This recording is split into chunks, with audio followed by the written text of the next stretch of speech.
వచ్చేసాం రా బాబు.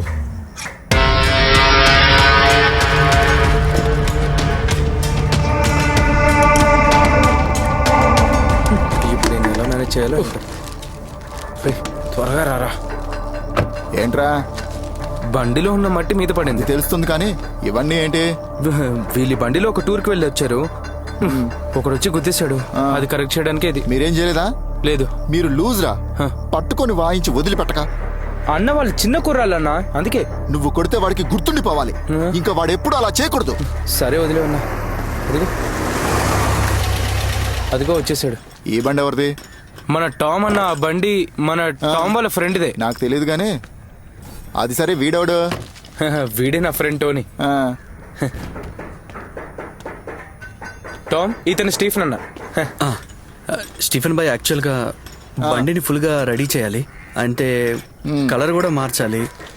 బ్లాక్ కొట్టండి. బ్లాక్ కావాలా? చాలా బాగుంటుంది. లుకింగ్ గుడ్గా ఉండాలి. ఆ తర్వాత మ్యాట్ కావాలా, గ్లౌజ్ కావాలా? గ్లౌజే బాగుంటది.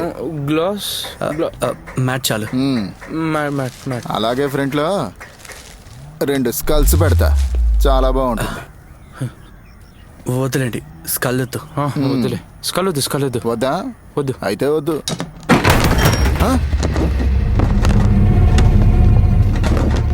రే, సరిగ్గా చూడు.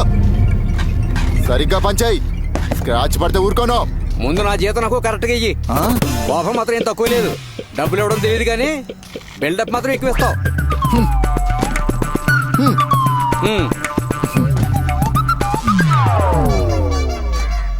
ఈ వారం పని కొంచెం ఎక్కువగా ఉంది. శని, ఆది, సోమ, మంగళ ఆ తర్వాత చేసిస్తా. అది మాకు ఓకే స్టీఫెన్ అన్న. ఇది చాలా కష్టపడి కొన్న బండి. ఓహో. ఇప్పుడు రెడీ చేసి ఇవ్వడం మాత్రమే కాదు, కొన్ని రోజులు మీ దగ్గర ఉంచుకుంటే బాగుంటుంది. నమ్మొచ్చావు కదా. మళ్ళీ కొన్ని రోజుల తర్వాత ఓకే.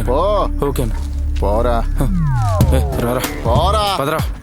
స్టీఫెన్ అన్న చాలా జాగ్రత్త మనిషి. కుక్కలు కూడా పట్టుకోలేవు తెలుసా. సరే వెళ్తాను రా. కాపరా, ఇది ఏం చేయాలి? ఇంటికి వెళ్ళి ఆకలేసినప్పుడు మెక్కరా తిండిపోతాడా.